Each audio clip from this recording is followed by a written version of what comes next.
Welcome. You're listening to Ask the Doulas, a podcast where we talk to experts from all over the country about topics related to pregnancy, birth, postpartum, and early parenting. Let's chat. Hello. This is Kristin Revere with Ask the Doulas, and I am excited to chat with Sarah Harmon today.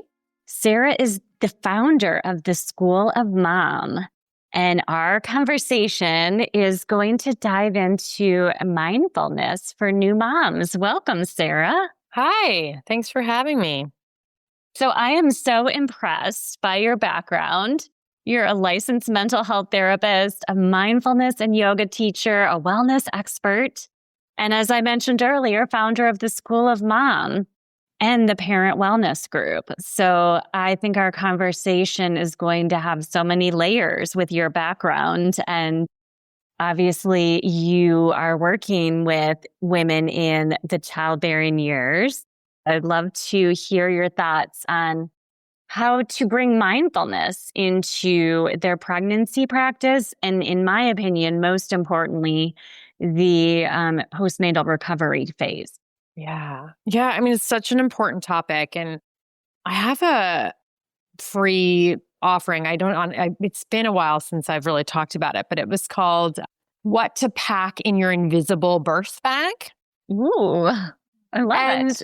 I think we focus so much on the external and the things, right? When we talk about prenatal preparation, pregnancy, labor, and delivery preparation, we talk about what to pack in the birth bag. We talk about getting to the hospital and the symptoms and all these things. And we don't talk about one of the most significant factors in the whole experience, which is what is going on in our minds and our bodies, right? They're connected. So the invisible birth bag is, I actually would go as far to say, like, it's so much more important to focus on what's happening inside of you as you come into labor and delivery, because it's the biggest tool in your toolbox.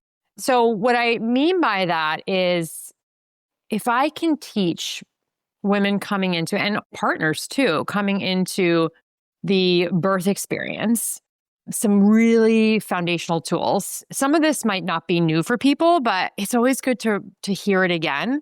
It's really the foundations of mindfulness. And then a few, I would say, like kind of back pocket tools to just carry with you through pregnancy, labor and delivery and beyond. So I would love to start just with my definition of mindfulness. I think that a lot of people are very aware of mindfulness. Some people might even have a mindfulness practice or have done like a mindfulness workshop, or they've done yoga. So my definition of mindfulness is present moment awareness with all events and experiences, both internal and external, and I'll distinguish between those in a moment, with 4 key components. The first is curiosity. The second is discernment, acceptance, and then kindness and compassion. And present moment awareness, right? The key part of that is actually coming into the present moment. About 90 to 95% of our experience moving through life is unconscious. Right? We are very much moving on autopilot. And in many ways, that's really efficient. And in many ways, it's really not serving us because we're stuck in some pretty unhelpful patterns sometimes. So Absolutely. Present moment awareness, right? We kind of have this programming that is driving the bus of our lives. And so present moment awareness is waking up to that. It's saying, okay, what's happening in the current moment, and bringing some curiosity to that. When I say all events and experiences, it's really important to distinguish between the internal and the external, because what is happening outside of us, let's just say, let's say labor and delivery, right? What is happening outside of you could be the traffic on the way to the hospital, the fact that your midwife or your doctor isn't on call when you're there. Maybe your partner is late or traveling. There's a lot of factors. I always joke when I teach about this. My first labor and delivery, my husband was eating chicken fingers and watching a Patriots game. Right. That's not uncommon as a birth doula. I see. Yeah. Lots of football. I just want to say, I so wish I had a doula. I didn't even know that like doulas were a thing. Like, this is what happens, of course, right? I think we're much better at educating, but even 9 years ago when I had my daughter, I didn't know how fruitful and like actually vital a doula would have been. So I wish I'd known. So I'm so grateful that you guys are out here educating. Yeah, because he didn't know what was going on. I didn't know what was going on, right? But the internal experience is anything in your internal environment, your thoughts, sensations, right? The sensations are, of course, connected to your emotions. So being aware of those is so important, because when we actually tune into them, we often can uncover that what is happening inside of us is really a part of that programming, and it's not actually rooted in truth, right? So, for example, I guess for you, Kristin, let's talk about something common that comes up in your community, whether it's someone who's pregnant or in labor delivery. Like, what's a common, actually, one of the things I think that is really interesting is like, what's a big fear? Like, what is a fear, a thought that you find a lot of women have in your community? Certainly, especially for first-time parents, the fear that they may not be able to be the parent that they would like to be, and feel intimidated by newborn care, especially. And then I would say, as far as fears in pregnancy as a birth doula, I see clients certainly fearing interventions, things happening out of their control, certainly a surgical birth. Yeah. Fearing intervention, surgical birth, not going as they planned. And, I just want to say it, like, people fear death. Like, it's like the extreme is like, I'm not going to make it. Like, I'm going to die in childbirth, or this is going to ruin my life, right? If we go to the extreme. And women are unfortunately dying in childbirth at alarming rates. So especially women of color. And yes, so it is a concern, a very valid concern. Yeah. It's so funny. Just to sidetrack, when I was in grad school about a decade ago, actually it's longer than that, probably 15 years ago, in training for our licensure exam, one of the anxiety modalities was to do the worst case scenario. It was like, okay, like, let's bring up the worst case scenario. And I don't know if you've heard of Lynn Lyons. She is anyone that I think everyone should actually check her out. She is my go-to anxiety resource. I've heard her speak many times. She works with parents and kids around anxiety. And I completely changed how I work with anxiety, because she really hit that modality on the head when she said, well, when you give anxiety a statistic like that, anxiety says, well, you're saying there's a chance. Right? Yes. Like, we can't say, okay, well, if you throw out a percentage of like, well, only so many women die in childbirth, anxiety is like, okay, so I can, right? And so we need to focus more on the process of anxiety versus the content, because there's always going to be that statistics that says it's possible. So this is really important when it comes back to mindfulness, because we really want to be aware of just specifically right now, we're talking about the thoughts that are associated with anxiety. Am I going to have a surgical intervention? Is my birth going to go the way that I want it to? And then, of course, when we have the children, am I going to raise kids in the way that I want? Like, am I going to be a conscious parent? All of these swirling fears that come. Exactly. And this is where it's so important. Like, anxiety is always going to find something to latch onto. We kind of joke about it sometimes, even though it's really not a fun experience of like, during COVID, people are like, what did my anxiety even worry about before, right? Well, anxiety always finds something, because that's what it does. That's its job. Its job is to protect you. Hey, Alyssa here. I'm just popping in to tell you about our course called Becoming. Becoming a Mother is your guide to a confident pregnancy and birth, all in a convenient 6-week online program. From birth plans to sleep training and everything in between, you'll gain the confidence and skills you need for a smooth transition to motherhood. Live coaching calls with me and Kristin, tons of expert videos including chiropractic care, pelvic floor physical therapy, mental health experts, breastfeeding, and so much more.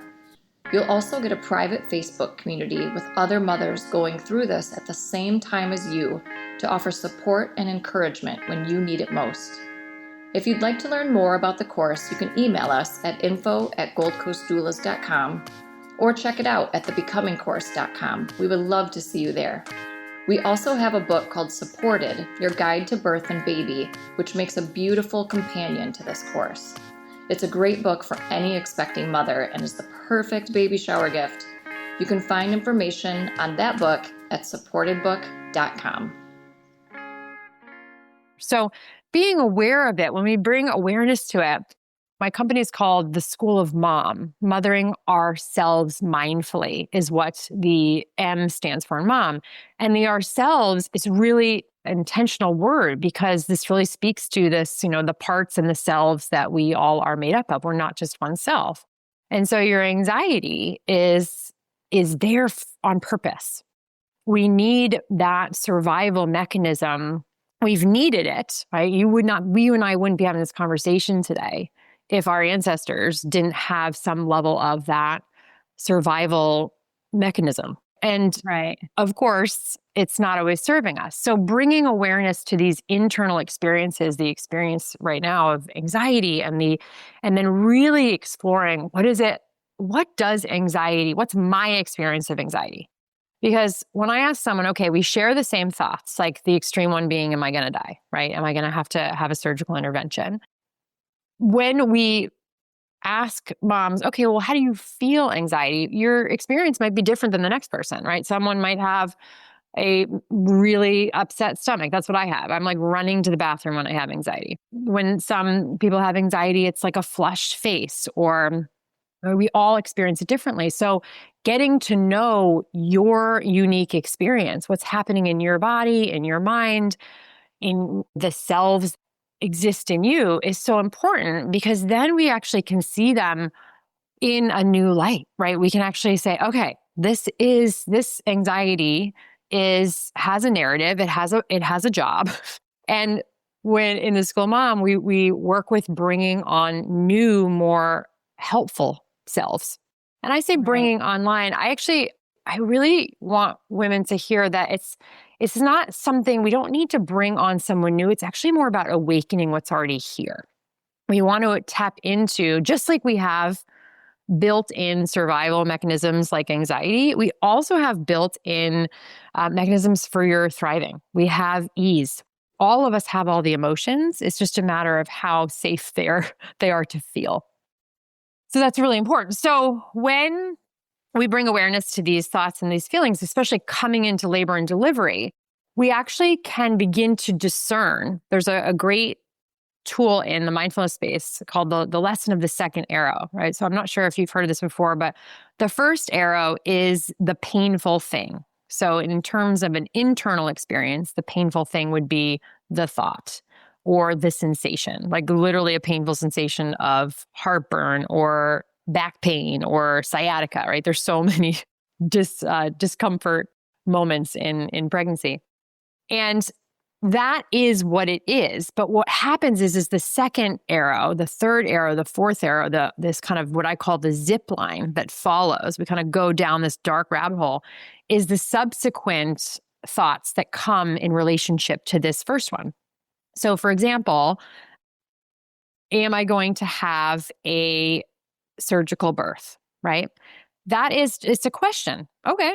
Are you? And if we really look at it and we say, well, maybe. And okay, let's talk about the plan around that and really stay with that question. How does it feel in your body? That's a different experience than, am I going to have a surgical birth? Oh my goodness, if I have a surgical birth, then, the recovery is going to be so bad. Or what if the baby's not okay? Or does this mean that I failed? And you can see this like zip line. This is the second, third, fourth, fifth arrow. And the arrow it's kind of an old way of thinking about this, but it's essentially the sharpness, the pain going into the same spot, right? We're compounding the pain of that first question, which is a hard one. You don't maybe want that. And bringing awareness to this, we start to get to know ourselves, the selves that come online without our, completely unconscious. They're really driving the bus because they want to keep us safe. And on some level, that has led us to where we are today. Even if it's not maybe here for our thriving, like we're here, like we're alive. So we want to bring awareness to that. And then we want to discern, what would be a more helpful and true response here? And this is where in the School of Mom, we really focus on that mothering, the School of Mom, mothering ourselves mindfully.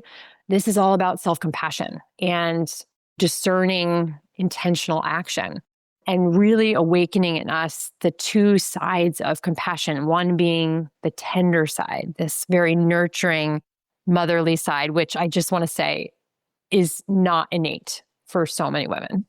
It was not innate for me, right? I'm learning how to mother my child as I'm learning how to mother myself. It's one of the biggest gifts our kids can give us.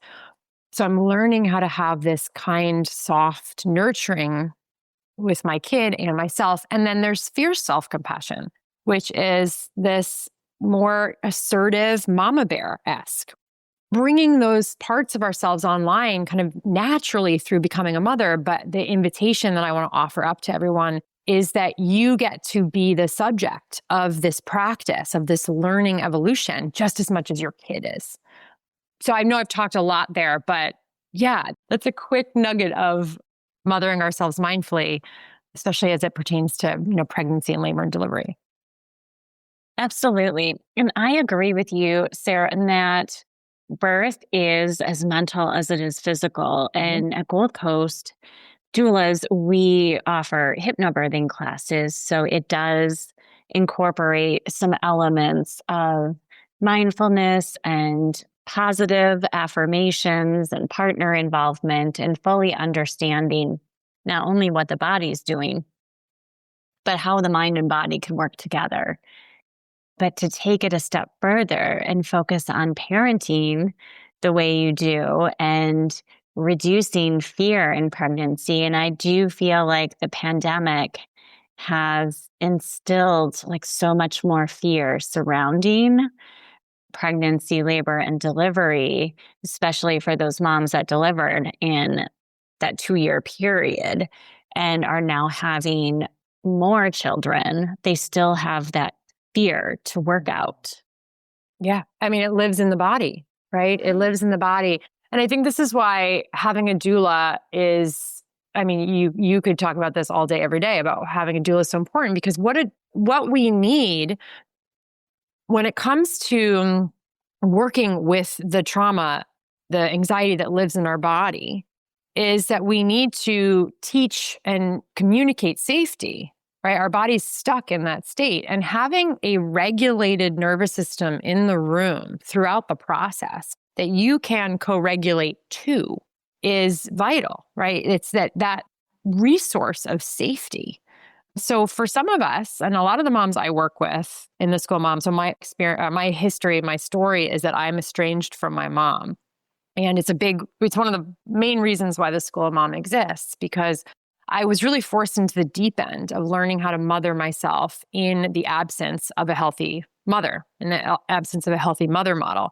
And so I didn't have, I like looking around in my life, it was like, is there any model of compassion and embodiment in my life? No, and a lot of the women I work with, we feel the same way. It's like, of course, we are having to be something that we have no blueprint for, right? And even looking around us, who are these regulated humans that we're trying to, model? So having a doula, having that resource, that attuned and grounded resource in the room is so important, because I've only had 2 birth experiences with my 2 girls, but I will tell you that it didn't come from a lot of the staff. Some of the nurses are incredible, but in my first birth, I had a pretty traumatic first birth. I had an episiotomy, I had a vacuum, I had no drugs throughout the whole process. It was very intense. Wow. And my midwife kind of got pushed to the side at one point because the OB kind of took over. And it was looking back on it when I was in it, of course, you're so in that intensity of the moment. But looking back on it, my midwife was such a source of groundedness and of like, it's going to be okay. And let's focus on what is here versus the fear of what could happen or what might happen that is so pervasive. Absolutely. And midwives do have that mindset of creating calmness but that is a lot to process the second time around. And obviously, you have all of the tools as a professional. But I love that you created the School of Mom to help other moms and create community. So for our listeners that are interested in all of the different options between the Parent Wellness Group and the School of Mom, I know that there are you create community and also have different programs. So would love to hear more. Yeah, I mean, I just want to say I'm a student. I'm a forever student of what I teach because as you said, like I'm a professional. I teach this stuff. I know about the nervous system and mindfulness, and knowing it and living it and practicing it are two totally different things, right? I really encourage people to get support because we're not meant to do any of this alone. And so for me, coming into that second birth, just to quickly mention that, coming into my second birth, yeah, it was very challenging, right? Because I had the history of the first one. But I will say that my mindfulness practice, my self-compassion practice, my mothering ourselves mindfully practice that I teach, being a student of that is hands down the most impactful thing that I've ever done in that both experiences really, but in my parenting as well. So yeah, I'd love to share a little bit about the School of Mom. It's been through many iterations. I actually started it in COVID on Mother's Day in 2020.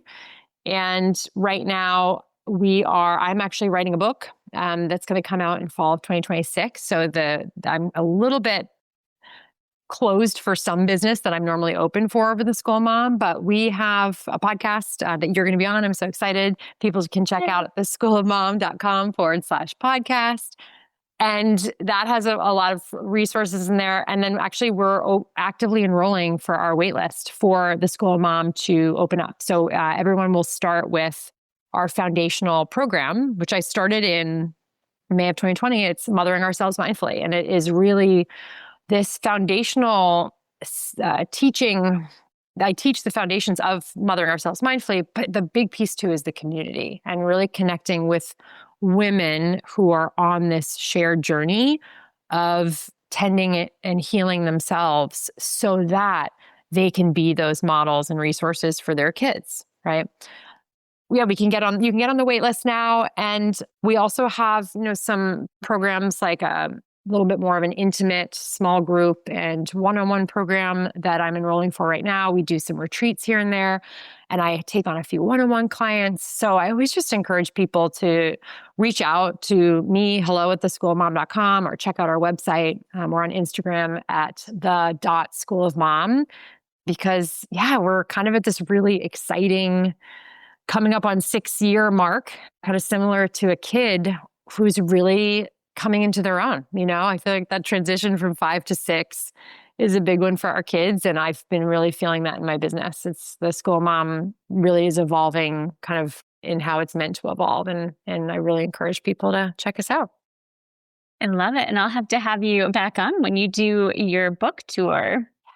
Yes, I'm so excited. Yeah, I was writing it right up until this conversation. As a mom, it's kind of like fitting it in the cracks wherever you can. I can understand. That's how my book evolved as well. Those little windows of time to write are so essential. Exactly. So Sarah, any final tips for our listeners? I'd love to just offer our mom ritual. So mom is, I think, tangible practices, or it's like we hear these conversations and then it's like, so what do I do? So I just would love for people to remember the MOM acronym. We love acronyms in mindfulness and in psychology. So as a therapist and mindfulness teacher, I'm extra in love with them. So MOM, M is taking a moment to meet yourself, your mind, your body in the moment with some curiosity. O is observing what's here, allowing your experience to be what it is. It's right. All parts of you are welcome here. And then the M is, how can I mother myself? Is there a need I can meet? Meeting your needs and mothering yourself. And I just want to say that just doing the M and the O, just meeting yourself in the moment with curiosity, observing what's here, that is in and of itself a mothering yourself practice, right? Oftentimes, all our kids want is just for us to be with them. They just want presence. if you get to the end and you're like, I don't know what I need, like, what am I supposed to do to mother myself? That is just an invitation to allow that to be, right? And to continue to come back to this really compassionate and intentional presence with yourself. I love it. Thank you for sharing the practice. You're welcome. Thank you for having me. Yes, have a beautiful day, and we'll have you back on soon. Thanks so much. Thanks. Thanks for listening to Ask the Doulas. For more information about Gold Coast Doulas, visit us on our website, goldcoastdoulas.com. We're also on Instagram, Facebook, and YouTube. If you like this podcast, please subscribe and give us a 5-star review. Thank you. Remember, these moments are golden.